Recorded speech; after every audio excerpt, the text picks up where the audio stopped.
New HPXML software options in Advanced Home Upgrade for PG&E service territory as well as PG&E SoCalGas shared service territory. And without further ado, I will begin. If I can get this thing to advance. Okay, here we go.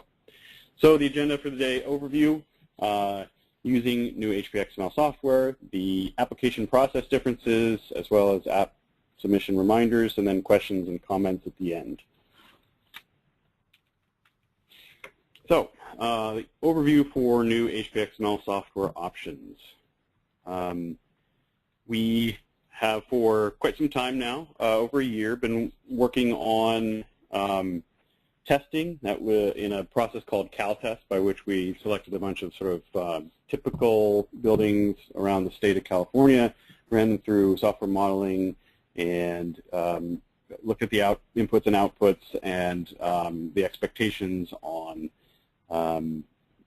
what the modeling should show and so on, and we're able to vet the reasonable accuracy of 4 new software options to join EnergySoft's Energy Pro as the accepted energy modeling software within Energy Upgrade California Advanced Home Upgrade. As you know, Home Upgrade is points-based, where you select a number of preset specified measures, whereas Advanced Home Upgrade is based on energy modeling in now 5 different types of energy modeling software. So Energy Pro is still accepted within the program, but it is still adjusted. And these other 4 options, as you see on the screen, Cake Systems, Optimizer, Snug Pro, and Treat, are unadjusted. So there's no adjustment to the savings that come out of them. Any PG&E and or SoCalGas supplied utility based savings within the modeling is rebatable. So again, that still means in split service territories, if it's not SoCalGas and PG&E or just PG&E, the things like propane or electric service from another utility that is not PG&E would not be rebatable. They'll still be prorated. But the savings coming out of the other 4 modeling options are not going to be adjusted for relative modeling accuracy as Energy Pro was back in August of 2014. And you'll still be able to get the kickers for all 5 options. So the bonus kickers for kilowatt hours and therms will be available for all 5 software options. So that's kind of what this slide is saying. The differences on a high level are there's 2 traditional software applications, which are Optimizer and Treat, which join Energy Pro as a sort of living on your computer hard drive software application that puts out an input file and an output file, both of which can be saved on your computer. The other 2 options, Cake Systems and Snug Pro, are what we're referring to nowadays as cloud-based. They live on a server elsewhere, and you have an input file. So you have a place where you input data, but it is on a database online. And that does make it possible to sort of interface with other devices besides a traditional computer fairly easily. So, for instance, your mobile device of choice out in the field if desired.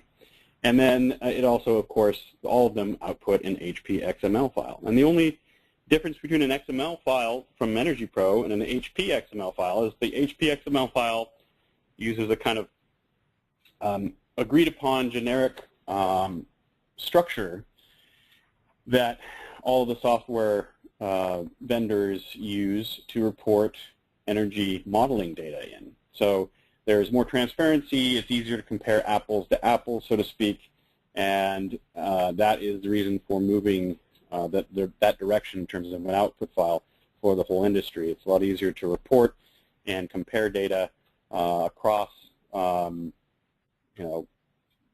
across users, across programs, across state lines, internationally if you choose, etc. So again, I kind of touched on this earlier, but Energy Pro will still have an adjustment applied that is in that orange dotted highlighted area, or outlined area rather.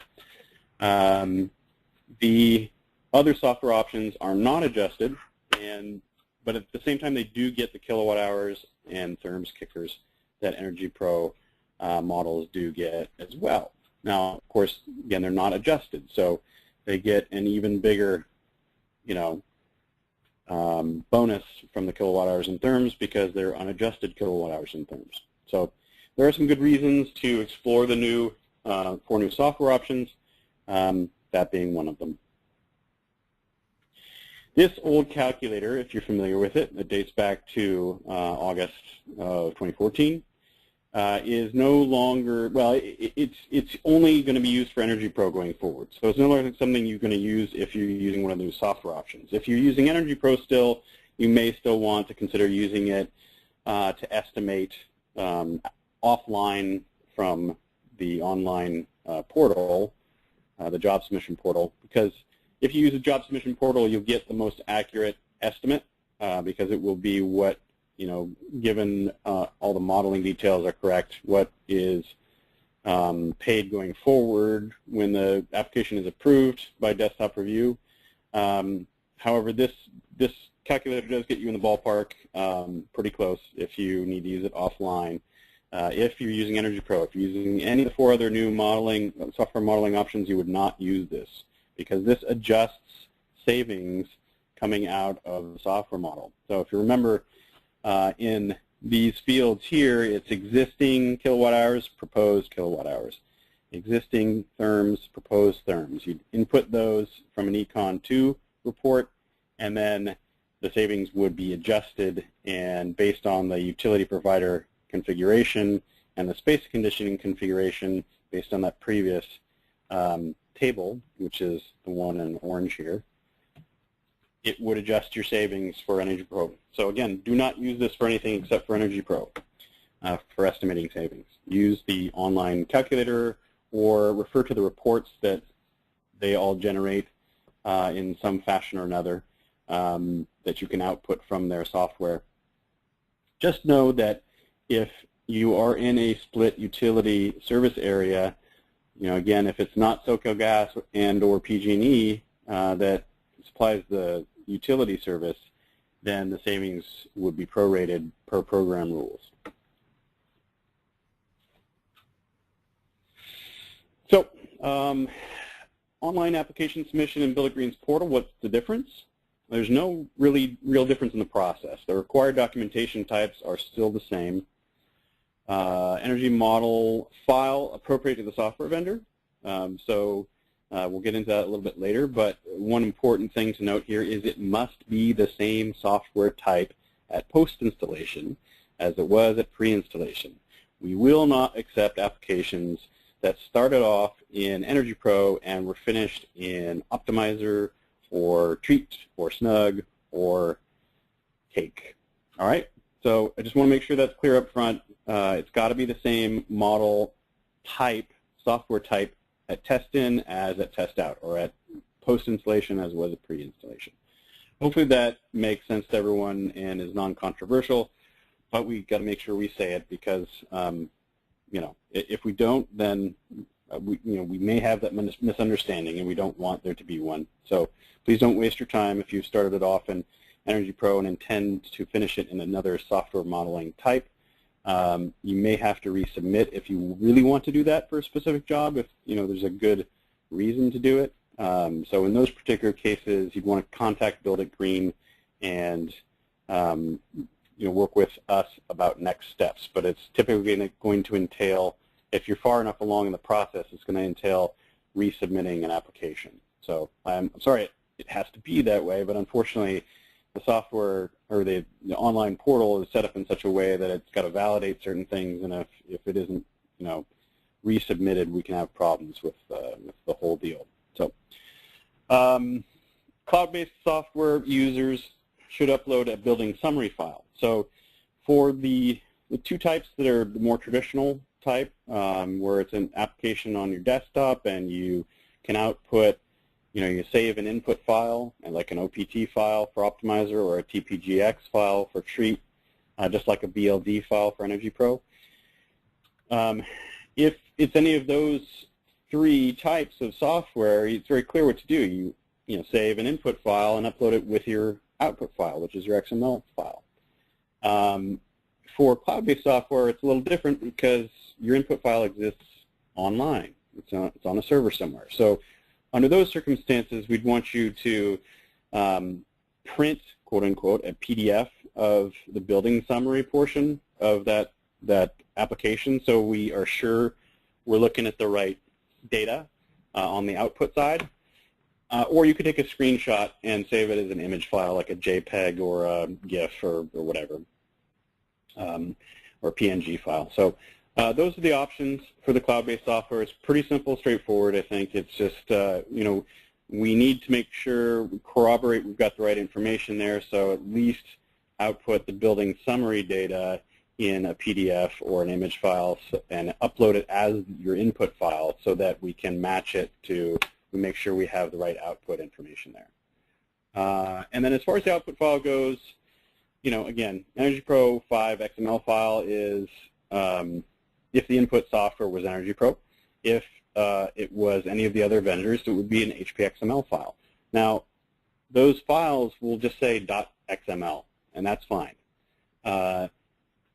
That's still an HPXML file. If it comes from one of those software vendors mentioned before, one of the four, Optimizer, Cake Systems, Snug Pro, or Treat, it's going to be an HPXML file type as a .xml. Okay. If it's Energy Pro, it's going to be either Energy Pro 5 or Energy Pro 6. It's better for us for now because they're still working out some issues with Energy Pro 6. Even if you use Energy Pro 6 on the input side, to save your file as the latest version of an Energy Pro 5 file, which I believe is 5.1.9.9. So just a heads up on that. But those are the big differences. The Advanced Home Upgrade Online Incentive Application Submission, you can get there. We have a new website. Many of you are aware of this already. We've mentioned it in our newsletter and so on. But it's homeupgrade.org, and it's for the PG&E and PG&E SoCalGas shared service territory. So PG&E only and PG&E SoCalGas. So you would get to the online job submission portal by clicking the Submit or Track button, which is on every page. It's right at the, it's the constant, the title bar at the top, just underneath the title bar, and you can always get there from any of the pages that you're on the website. Otherwise, you can just, you can save this as a bookmark, or save the actual address when it comes through. This is shortened, obviously, for your convenience for writing it down. But otherwise, you can always find your way there from here, and I'm sure most of you are going to bookmark it as soon as you start using it anyway. This is what the portal looks like, the login.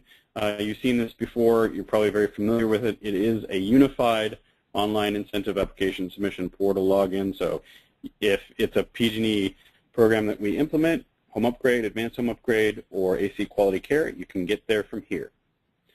If you don't already have your username and password information, you'd want to contact Build It Green to make sure you get set up. But I'm guessing most of you on this call already have it and know where to go.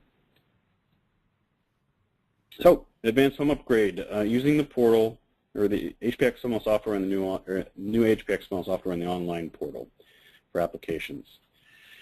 I'm going to go through these kind of quickly because we presented this new online portal interface for Advanced Home Upgrade back at the end of 2014 in November, I believe. So most of you are probably very familiar with it already, but there's some key pivot points where you would do something a little bit different than you're used to. So anyway, this is what the dashboard looks like as you enter. And then you would select either add a new building if you're starting from the beginning, or choose an existing building if you already entered the building information. That's what that field or that window looks like, and then you click Save or Next. input your building's basic building details data. This is sort of a corroboration of what you input in your software already.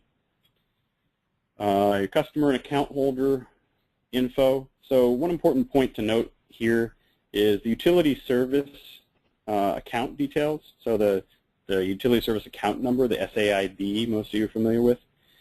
You would not put that in your software for the time being.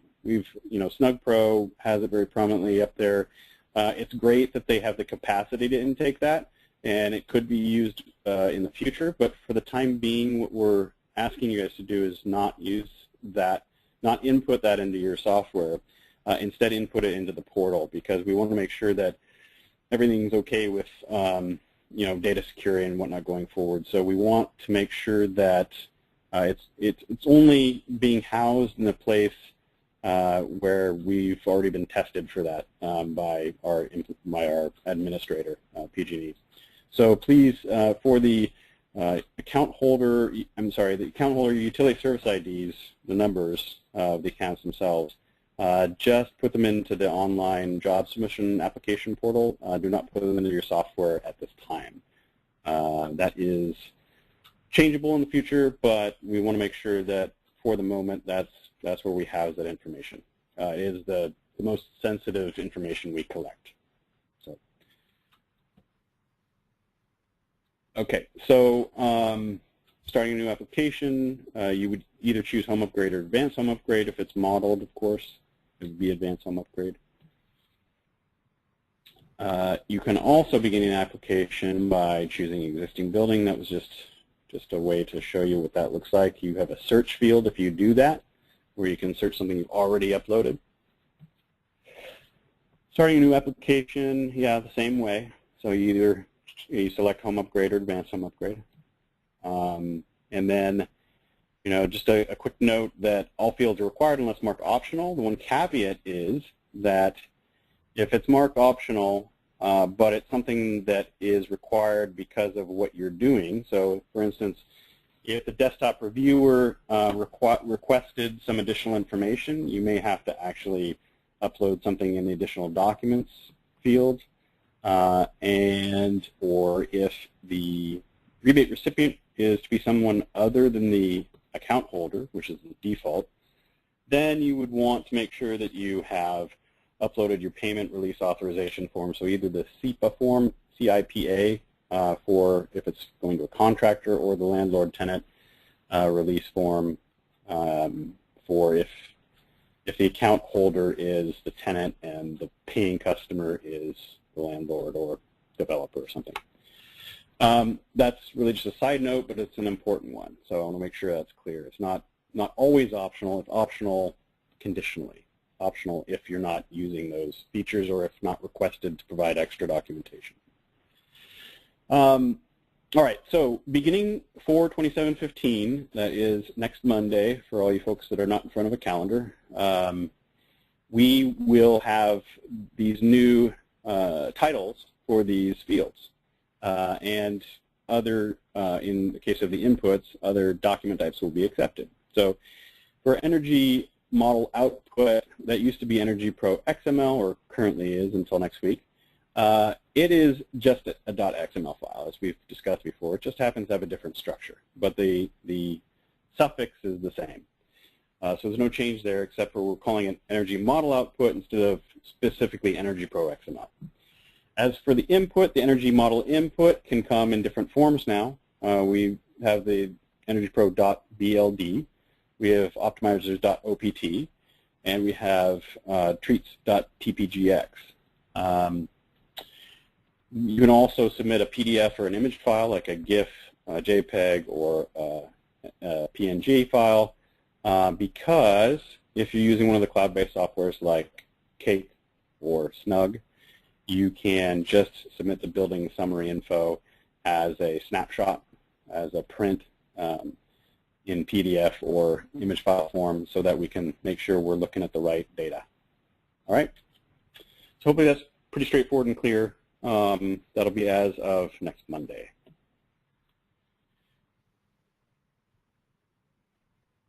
But in essence, none of the documents are different. They're just from a different source.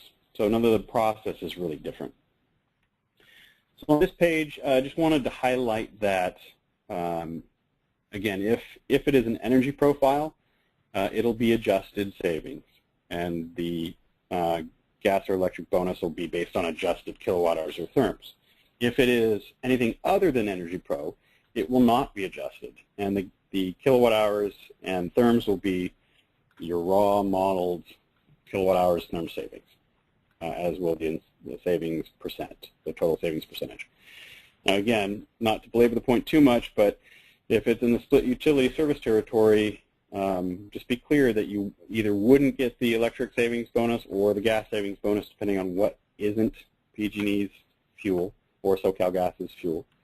And the modeled savings incentive would be prorated as well, because it's only going to be based on the portion that is PG&E. So that should take care of that. Hopefully there aren't too many questions on that, because I think you've all been working under that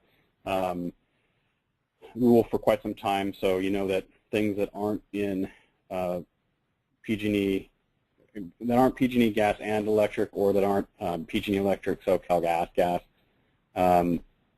they get prorated, and that's not changing. So because some of the municipal utility districts don't have their own programs, there's not much we can do about that, and propane isn't a regulated fuel by the CPUC, so with ratepayer funds and so on. So it is not an option anytime soon. I just want to make that abundantly clear. So don't confuse the two things. The adjustments are on energy profiles, savings only, and everything else is unadjusted, but the proration based on utility services still exists. These are your typical documents. We touched on that already, so I'm going to go through this part a little quicker. Most of you have seen this. Advanced Home Upgrade pre-install app. This is what happens once you've reviewed your information, right? You review the savings, the billing customer info, the project information, and the documents. This is like the lower part of the page. So this is on a different screen entirely. You would look at this all on one page, and then you hit submit, and that would be your pre-installation application. You get an application number with it, which you can track. You can go back to the dashboard or view applications, or from view applications start another one.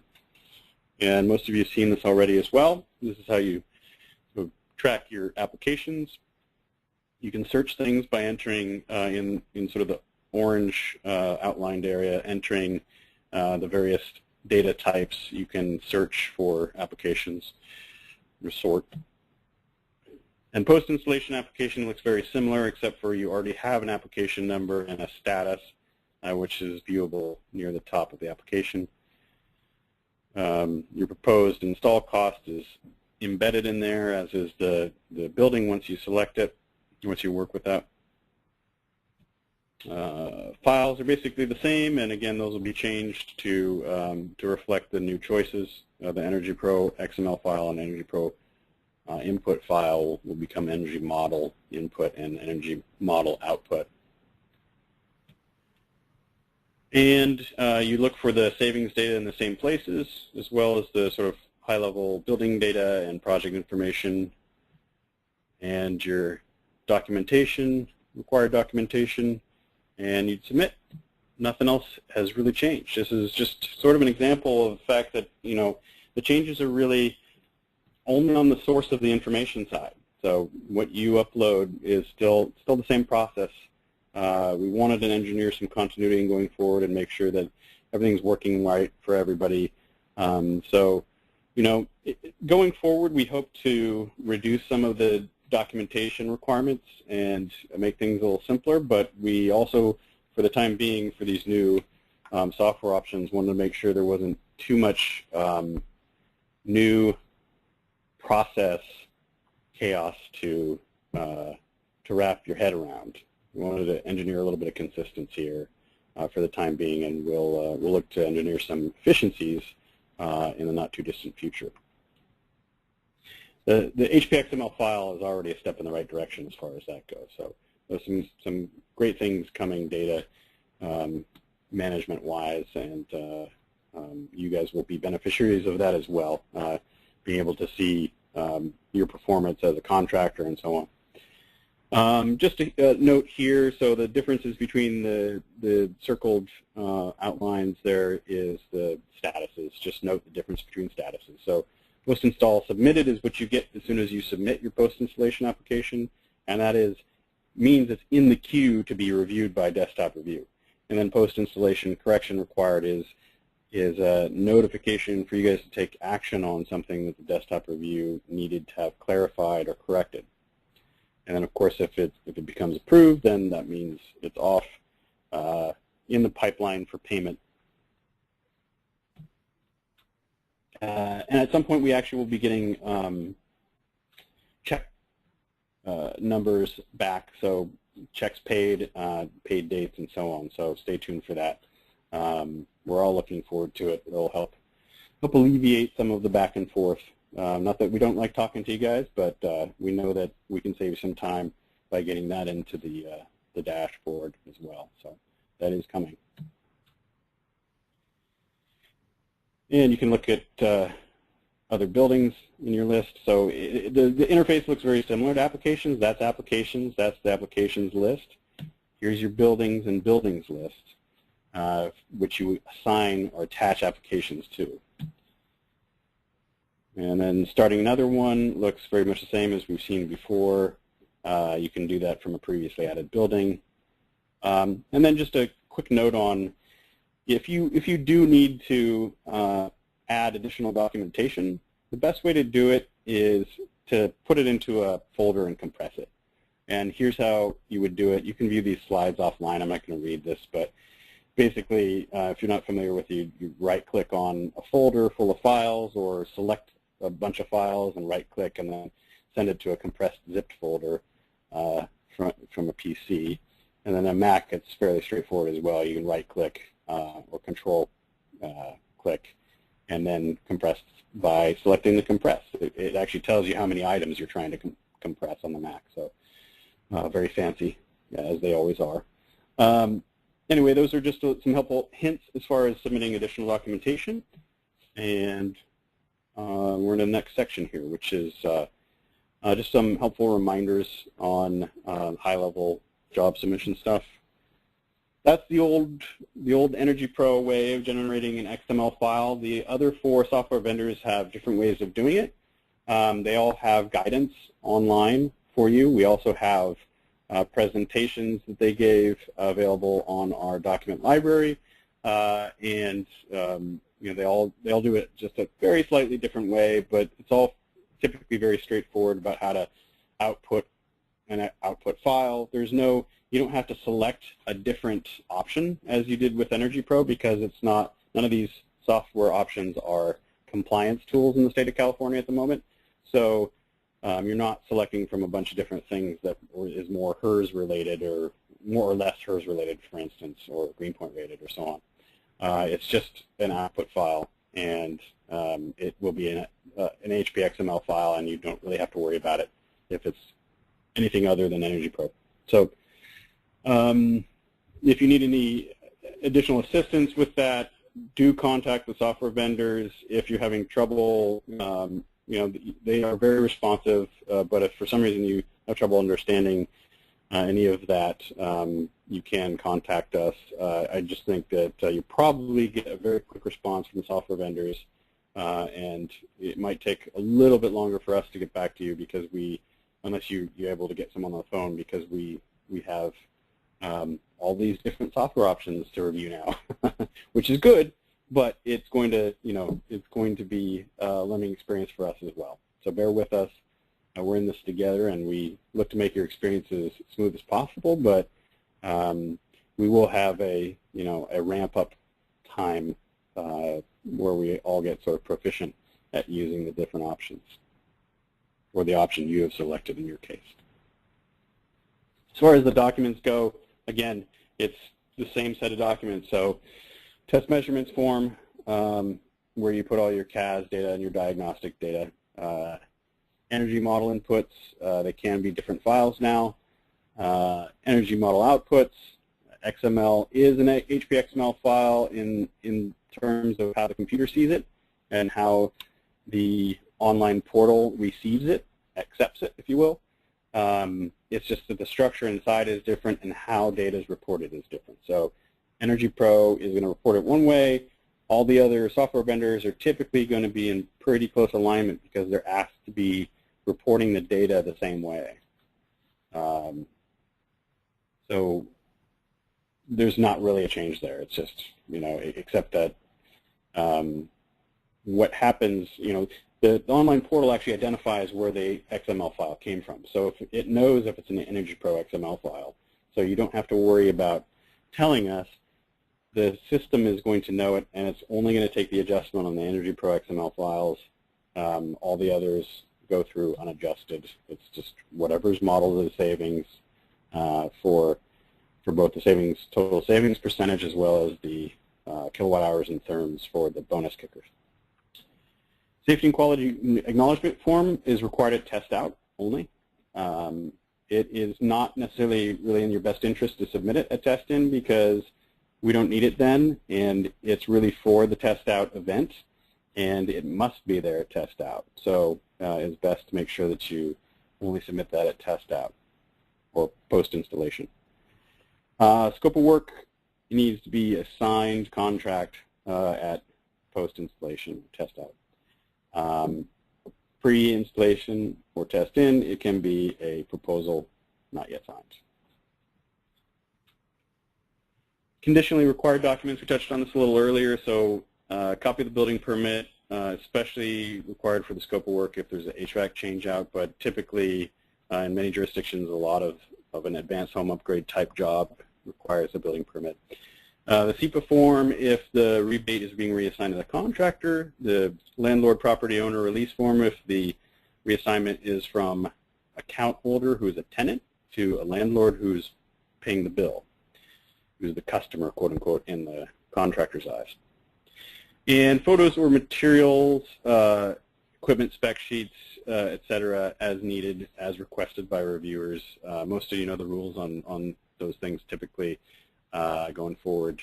Not much of that's going to change except that the way that you represent what you've measured in your energy modeling is slightly different. There are some nuances.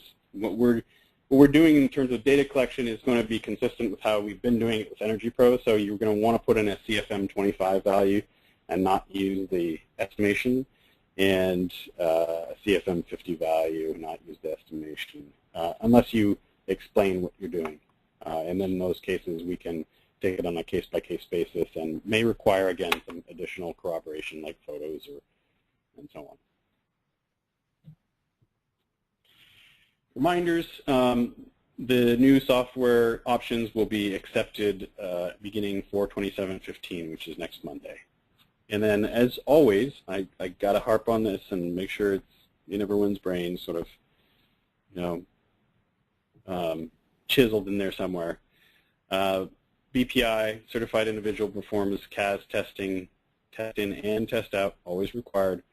Always having had the advanced technical training for PG&E service territory. And that includes in the PG&E SoCalGas shared service territory. Questions and comments?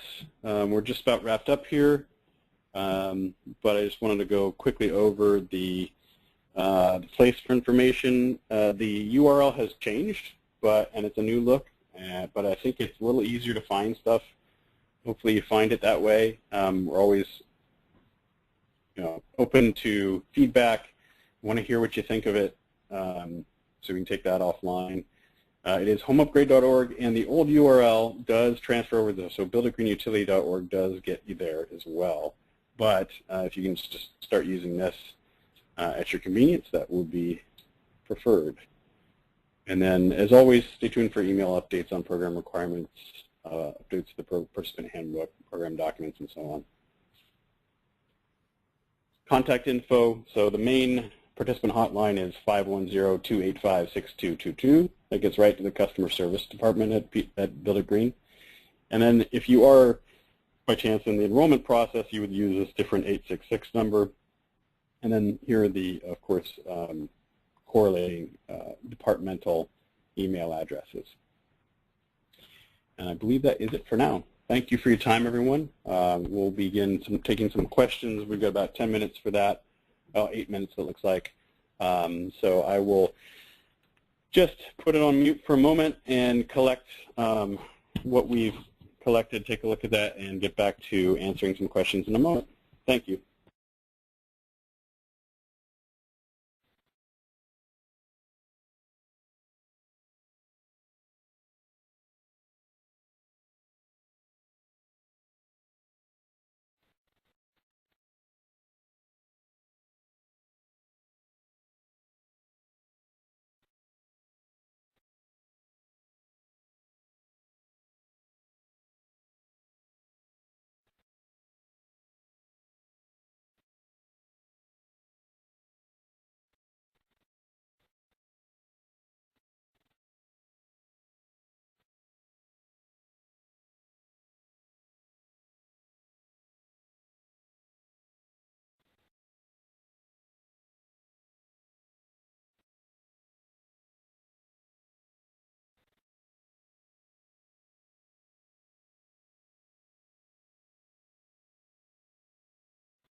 All right, so far we've got 3 questions, so if you have stuck around, much appreciated. Thank you for your time.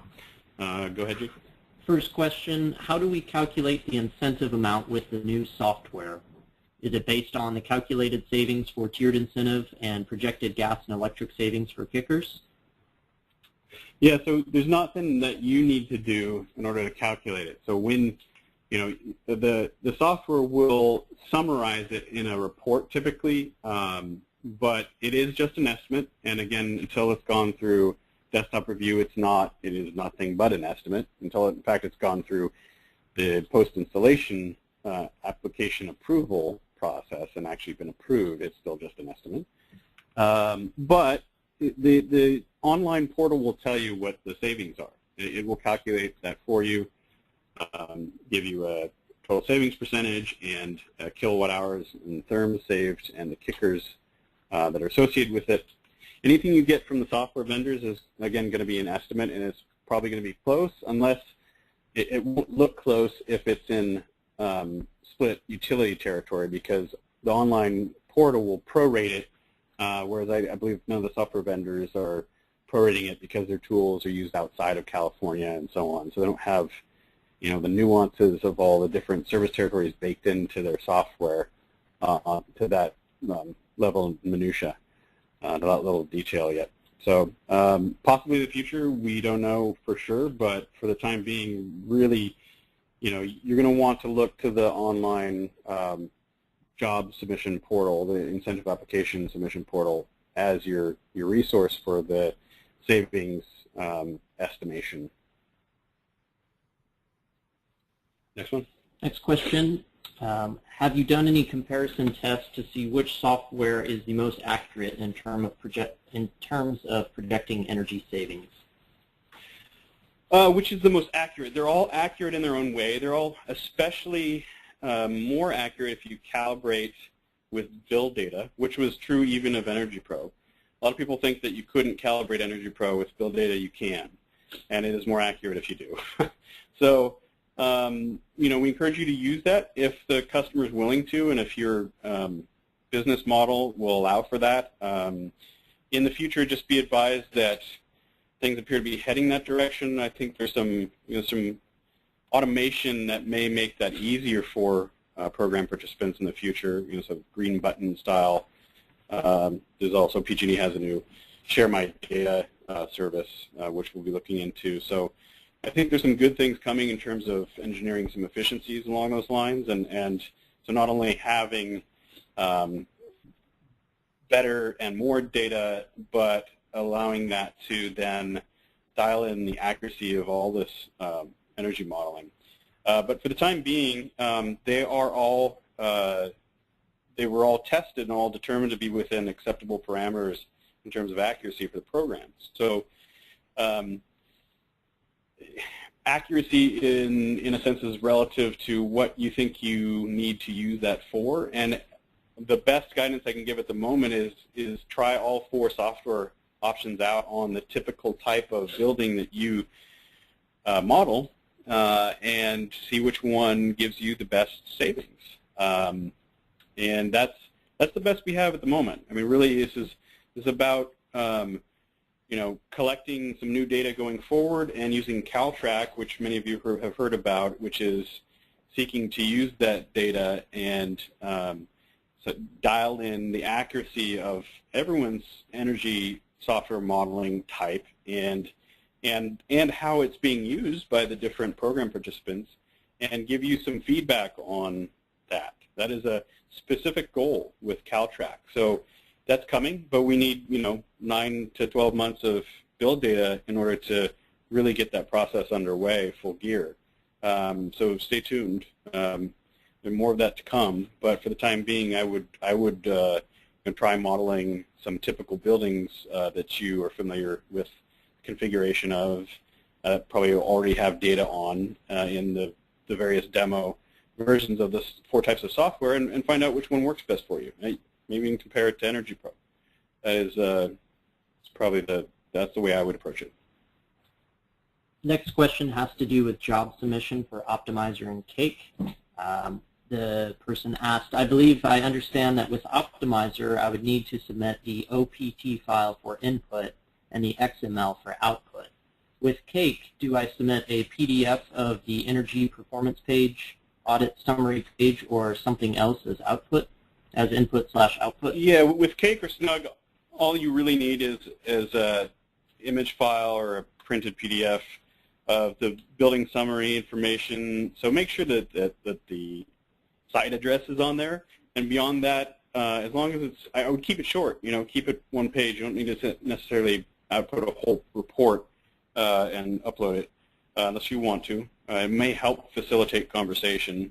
But for now, all that we request is that you submit something that we can associate back with the site that you're modeling and the output from the XML file for it. We will have access to the inputs for the various application submissions, so we can have that communication basically live online. We don't need to rely on a file for that, but it is a good idea to be able to at least associate, so corroborate what you're submitting there and make sure everything is the same thing, and we have something to track things back to. So that does seem probably a little redundant at the moment, but right now, because we want to get a handle on how everything performs and make sure everything is running well, get a nice stable platform going for the acceptance of all this data and the dialogue that occurs surrounding it in terms of desktop review. That's what we need to do for the time being, and then we'll look at engineering some efficiencies going forward from there after probably a few months.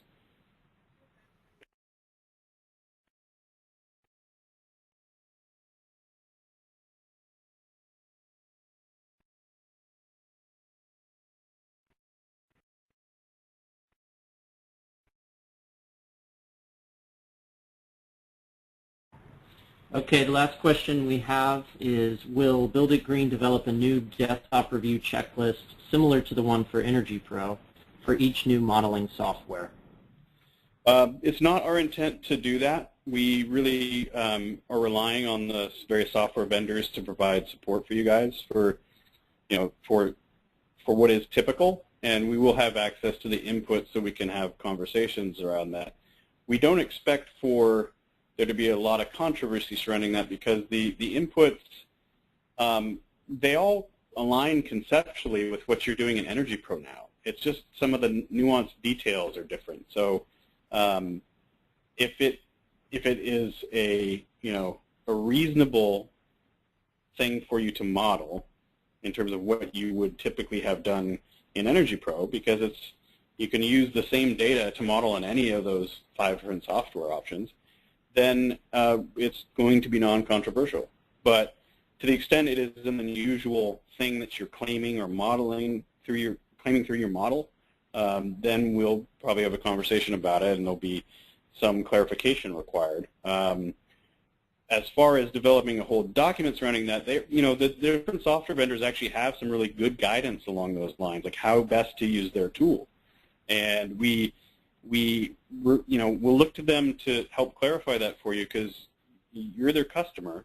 We're really just taking in the data that their tool produces, and it is being used to facilitate this approval of a incentive application. So we will, offer guidance and support when you hit an impasse, or when something is, seems to have been newly discovered, or it is causing a grievous issue. We hope that doesn't occur, and we don't foresee that. We've had some good feedback, input, time with the various software vendors, so we think a lot of that's been mitigated. But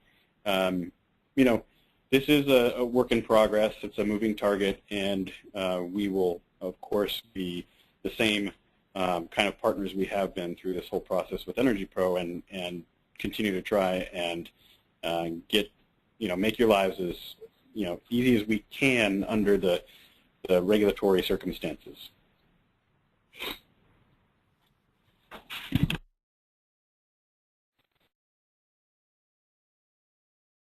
Okay, we've gone past our 2 o'clock end time a little bit. Sorry for the late start. We didn't anticipate those glitches, that glitch with the other laptop, which seems to now be working fine, which is very strange. But these things happen on occasion. I'm glad we have two. Thanks for sticking with us.